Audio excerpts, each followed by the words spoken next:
Bakit ba kaya hirap tanggapin na ikaw ay hindi na magiging akin?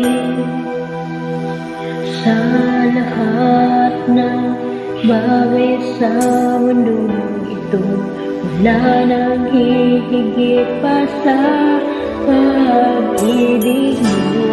Kung tunay na't bilang panaginip ang aking nararamdaman ngayon.